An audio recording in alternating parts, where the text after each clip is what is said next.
Before he headed back to the university, Jacob climbed back to the second floor of Sophie's house. He wanted to collect his teaching material from her room. But when he entered her room, he found that she had already fallen asleep on her desk. Jacob tiptoed to the desk and quietly observed her face and hands, which were turning red from being pressed against the desk. She is working so hard for these midterms, Jacob thought. He had never seen her work so seriously before.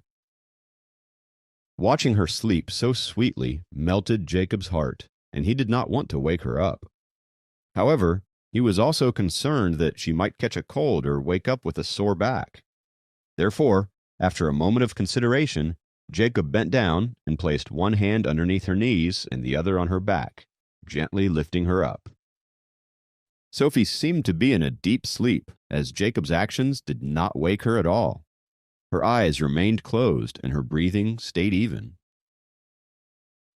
He wanted to stay like that for as long as possible, but he knew he couldn't. He placed her carefully on her bed and tucked her in with a quilt. He then picked up his stuff and tiptoed to the door again. Before he walked out and closed the door, he turned around to look at her one last time. As the door closed, Sophie, who was deeply asleep, slowly opened her eyes as a blush of red instantly covered her face. She turned on her side and buried her face in the pillow to cover her wide smile.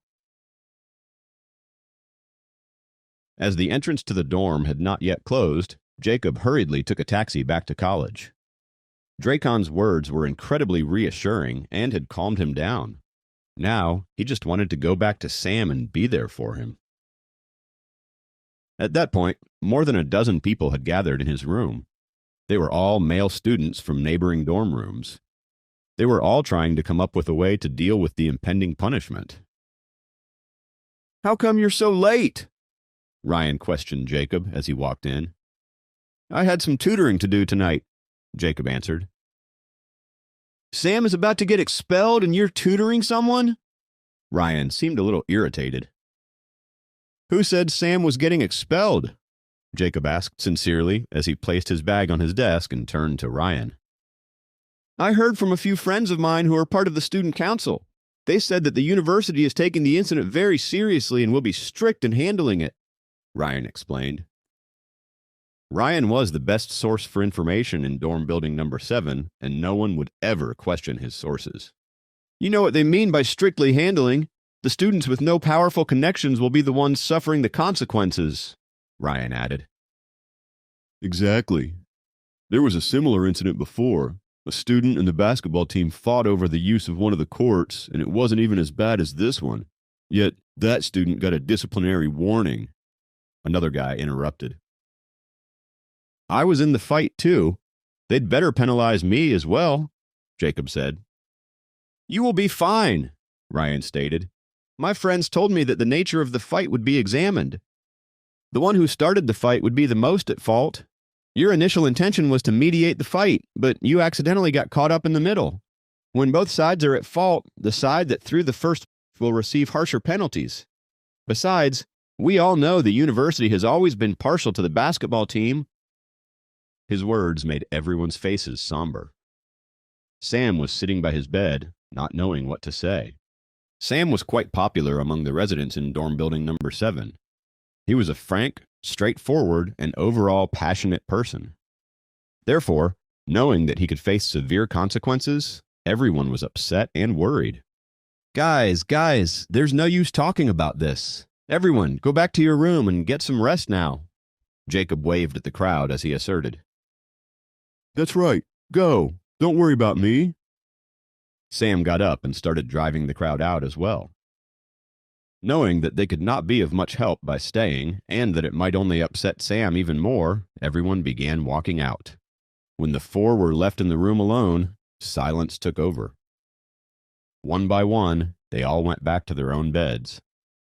Jacob said to Sam, who was resting, "Sam, don't worry. Everything will be fine." Sam responded with bitter laughter. He seemed to think there was no way of escaping his doom. "Do your parents know about this yet?" Jacob was concerned. "I didn't tell them," Sam responded. Or we can start a petition against the basketball team to reveal their real faces, one of their roommates shouted out. Don't be naive. The administration would do anything to protect the basketball team. Fiddling with a coin in his hands, Sam said calmly. Listen, let's go to sleep. We will deal with this tomorrow. He turned off the light with a smack. With heavy hearts, no one spoke again that night. The next day, Sam went to class as usual with Jacob and the others. However, the more he casually joked and laughed with the others, the more his classmates could tell that he was laden with anxiety. After all he could do now was wait for the administration's official statement. After they finished their morning classes, Jacob excused himself from having lunch with the others and stealthily got into the administrative building. He was heading to the 6th floor to see Liam, the vice principal. This time, he brought along Liam's business card. This way, if Liam was not in his office, he could reach him directly by phone.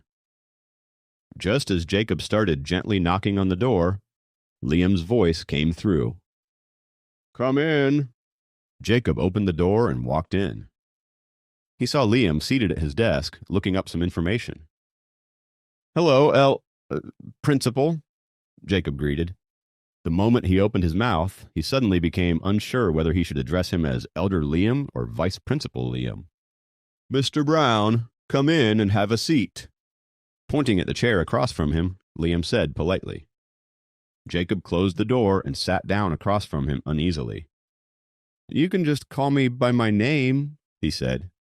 This was his first interaction with Liam as his vice principal. Moreover, it was taking place in his office at the university, something Jacob had never anticipated.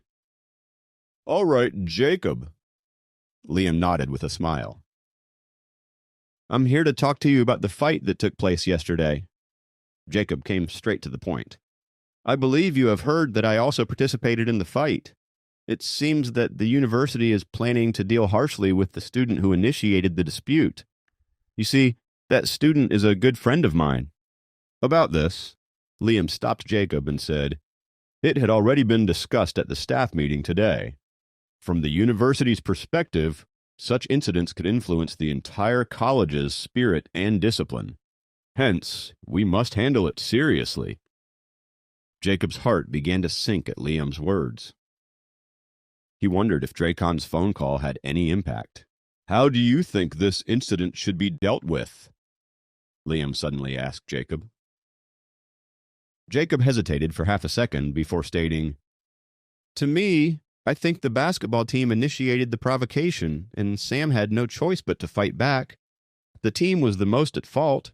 Not to mention, most of the students have been upset about the team overtaking the outdoor basketball courts when they have their own training facility. Liam looked at Jacob with kind eyes and interrupted. You don't have to give me your reasoning. Just tell me how you would handle this. Sam was not the most at fault and was also injured by their attacks. At most, he needs a warning from the guidance counselor. As for those on the team, it should be in the rules that they are not allowed to occupy the outdoor courts, which are intended for the use of other students. They should at least receive disciplinary measures for their actions, Jacob proposed. Observing Jacob, Liam was silent for a few seconds. Then, abruptly, he nodded his head and said, Good, let's do as you said. Jacob looked at Liam, shocked by his response. He only intended to give some suggestions and hoped to clarify his actions. He did not expect Liam to make the decision based on what he had said. Actually, the principal did mean to be stricter about this. Liam seemed to be able to read Jacob's thoughts. He leaned forward and asked, You asked Sophie's father to make a phone call, didn't you? Jacob nodded lightly. The boss is very busy. Try not to bother him with such small things in the future. I knew that the boss had quietly exerted his influence when the principal clearly stated his stance to be partial to the regular students at today's meeting, Liam said with a chuckle. Jacob tried to explain. I was just worried. Liam looked at Jacob in a kind and friendly way. You broke through the 2nd level already? He asked. Yes, that was a few days ago, Jacob answered. Good job, Liam said, seeming gratified. I'd never imagined that Susan would be willing to help anyone cultivate in person. She is the second best master I know of. Learning from her, you will progress rapidly for sure. Jacob thought the number one master would be Sophie's third uncle, Kenneth. However, he had had a taste of Kenneth's violent temper and did not expect to receive any guidance or pointers from him. I still have classes in the afternoon. I should go now, Jacob said as he got up. He was getting uncomfortable staying in Liam's office for too long. Go! Liam waved at him casually. After forcing himself to smile and act normally for the whole morning, Sam was ready to give up by the afternoon. He used his books as a pillow and decided to take a nap. A few minutes before the class was about to start, Ryan rushed into the classroom, waving both of his arms in the air as he shouted, "The notice of disciplinary measures is out!" Everyone in the class, including Kathy, looked up curiously and anxiously. Expectantly, Sam's head also bounced up from the desk. "The notice is posted on the display window on the first floor of the administrative building. Of the 6 players on the basketball team, 4 are receiving disciplinary measures, 2 are given verbal warnings, and they are all temporarily suspended from the team.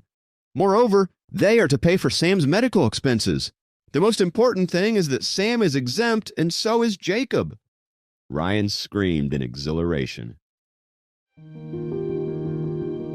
Please subscribe to the Pocket FM YouTube channel and press the bell icon for instant notification. Check out our channel for more such exciting shows.